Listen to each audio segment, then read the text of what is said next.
मेरी अपनी ओर से रावण दहन, लेकिन मूल में दशहरा उत्सव है और दशहरा उत्सव का आज हमने अपनी सरकार के माध्यम से, और वैसे तो यशस्वी प्रधानमंत्री के लिए जोरदार अभिनंदन करो श्रीमान नरेंद्र मोदी जी को लेकर के।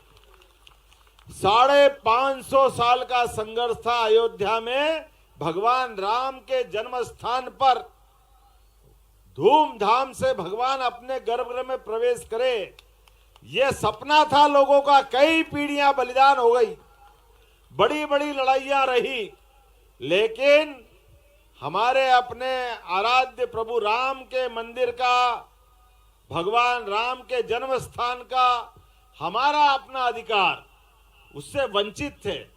मुझे इस बात का संतोष है, लंबी लड़ाई के बाद भी आजादी के समय यह हो जाना चाहिए था, लेकिन दुर्भाग्य से कायरों की सरकार थी दिल्ली में और पुरुषार्थ के अभाव में लगातार कोर्ट दर कोर्ट उलझाते रहिए और मौका आया, जनता के अंदर का धैर्य जवाब दे गया 90-92 के समय, और जब पुरुषार्थ से समाज ने मैदान साफ कर दिया तो दुर्भाग्य से उस समय सरकारें गिरा दी, लेकिन कायरों ने भगवान राम के मंदिर के मार्ग में रोड़े अटकाए। लेकिन अब समय बदला है, 56 इंच वाले का सीने वाले की सरकार है। इस बदलते दौर में हमारे अपने समाज को भी बांटने का प्रयास किया। अरे इंडोनेशिया जैसा मुस्लिम देश, वो घर घर में रामायण खेलते हैं, भले ही वो मुस्लिम है, लेकिन उनने कहा हमारे पूर्वज नहीं बदले। जोरदार ताली बजाओ इंडोनेशिया के लिए। उनके यहां गरुड़ एयरलाइंस है, गरुड़। अब गरुड़ किसका वाहन है? भगवान विष्णु का। तो ये जो हमारे पूर्वजों को लेके चलने की बात थी, यशस्वी प्रधानमंत्री ने, और सुप्रीम कोर्ट के लिए अभिनंदन करो, जोरदार ताली बजाओ। सुप्रीम कोर्ट में भी सारे जस्टिस थे, हिंदू धर्म के भी और एक मुस्लिम धर्म के भी थे। सबने सर्वानुमति से फैसला दिया कि अयोध्या में भगवान राम को मुस्कुराना चाहिए, वही जन्म स्थान है। यह है हमारा अपना वर्तमान के लोकतंत्र में न्यायपालिका की ताकत, और न्यायपालिका की ताकत को, फैसले को लागू कराने के लिए 56 इंच वाले का सीना चाहिए। नहीं तो सुप्रीम कोर्ट ने तो साहबानों में फैसला दिया था, लेकिन दिल्ली में सरकार में दम नहीं था, तो दिए हुए फैसले को बदल दिया और दुर्भाग्य से उस नियम को लागू किया जिसको पलटने के लिए फिर माननीय नरेंद्र मोदी जी के लिए तालियां बजाओ। हमारी मुस्लिम बहनों के जीवन के लिए तलाक संबंधी गलत नियम को बदल करके यशस्वी प्रधानमंत्री ने मुस्लिम बहनों का हक की बात कही है। और उसी प्रकार से मैं इसलिए आप सबको इस आनंद में शामिल करना चाह रहा हूं कि सारे दशहरों में, अभी तक के उत्सव में सबसे बढ़िया ये इसलिए मनना चाहिए, सुप्रीम कोर्ट ने फैसला दिया और फैसले के बलबूते पर पूरे देश के हिंदू मुस्लिम सबने मिलकर के उस फैसले का स्वागत किया। जोरदार ताली बजाओ सभी धर्म के लोगों के लिए। और तो 70 साल तक जो इस मामले में खिलाफ लड़ते रहिए, वो भी भगवान राम के मंदिर के गर्भगृह प्रवेश में सामने आकर के साथ में हमारे अतिथि बने, लेकिन पप्पू नहीं आए। पप्पू, ये दुर्भाग्य है, पप्पू चप्पू चला रहे हैं, अभी तक मजाक बना रहे हैं हमारे आराध्य का। कोई बात नहीं, बैठे तू बना ले मजाक। पप्पू तीसरी बार फेल हो गया है हरियाणा में, हमारे सबके सामने उदाहरण है।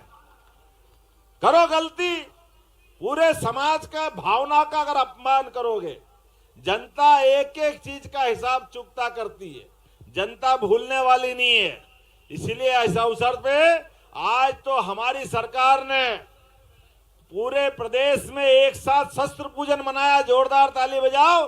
जब तक शस्त्र हाथ में नहीं होंगे, शास्त्र तो हमारे सदैव से रहे, लेकिन जब शस्त्र की धार कमजोर पड़ी तो देश गुलाम हुआ, देश का नुकसान हुआ, प्रदेश का नुकसान हुआ। इसलिए समर्थ बनो, साहस से बढ़ो और अपने हाथ में शस्त्र भी होना चाहिए और शास्त्र भी होना चाहिए। इसलिए रावण दहन के समय भूलो मत, रावण अपने आप नहीं मरा था। भगवान के धनुष से निकलने वाली मिसाइल की तरह की ताकत जब तक समाज साथ में नहीं आता, और भगवान राम के जीवन के कई पक्ष हैं, उसमें सबसे बड़ा पक्ष ये भी है कि भगवान राम से युद्ध करने, जब रावण से युद्ध करने भगवान राम आगे बढ़े तो अयोध्या से सेना नहीं बुलाई, यही समाज के वनवासी, जंगलवासी, नगरवासी जो उनके साथ थे सबको लेके चले। और जब समाज साथ में आता है तो रावण चाहे कितना ताकतवर क्यों नहीं हो, वो कितना बलशाली क्यों नहीं हो, कितना धनी क्यों ना हो, आखिरकार अंत उसका होता और सत्य की विजय होती है। ये हमारे धर्म में सिखाया है। और इसलिए दो बातें और जोड़ रहा हूं आपके सामने। हमारे तीज त्योहार पर्व, इसका अंतर भी समझ ले। कभी कभी हम उत्साह में भूल जाते हैं। हमारे पर्व अर्थात नवरात्रि पर्व, हमारा जन्माष्टमी पर्व, रामनवमी पर्व, ये पर्व सब उपवास वाले होते हैं। याद रखना, ये सब हमारे पर्व हो, तीज हो, त्योहार हो, ये सब शुभ मंगल तिथियों के आधार पर मुहूर्त से बनाते हैं। इनको मर्जी से नहीं बना सकते। इसलिए अंग्रेजी तारीख कुछ भी हो, अगर रोहिणी नक्षत्र है और भगवान कृष्ण की जन्माष्टमी आ रही है तो जन्माष्टमी उसी समय होगी। अमावस्या है तो दिवाली कार्तिक अमावस के समय होगी। हमारे अपने रामनवमी ये भी मुहूर्त उसका मांगलिक तिथियों से है।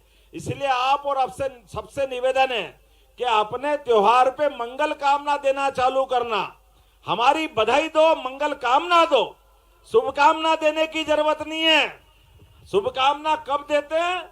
शुभकामना कोई बच्चा परीक्षा देने जा रहा है तो शुभकामना, किसी ने मकान का अपना उद्घाटन करा तो शुभकामना, कोई इंटरव्यू देने जा रहा है तो शुभकामना। यह अचानक होने वाली कोई चीज है जिसमें मंगल तिथि का कोई संबंध नहीं, वो शुभकामना। बाकी सब मंगल कामना। तो मेरी बात से सहमत हो तो जोरदार ताली बजाओ, आपको मंगल कामना दे रहा हूं। और बधाई, बधाई इसलिए कि त्योहार में जैसे पर्व में उपवास बताया, लेकिन सब खाने को मिले तो वो बधाई का दिन होता है। वो हमारा दशहरा होता है, दिवाली होती है, होली होती है, कोई उपवास का काम नहीं। आनंद से खाओ पियो और भगवान को भी याद करो, भगवान को भी खिलाओ, खुद भी खाओ आनंद के साथ। ये हमारे पर्व त्योहार का आनंद है। इसलिए मंगल त्योहार है और त्योहार के साथ आनंद है। आज हम सब मिलकर के संकल्प करें, परमात्मा करे, फिर कोई ऐसा दिन नहीं आए जब हमारे आराध्य के ऐसे जन्म स्थान पे कोई संकट हो। एक संकल्प और करो, अभी अयोध्या में भगवान राम मुस्कुरा रहा है, लेकिन मथुरा बाकी है। बोलो कृष्ण कन्हैया लाल की जय। आज नहीं तो कल जमुना जी का कृष्ण कन्हैया सबकी आंखों का तारा वो याद दिला रहा है।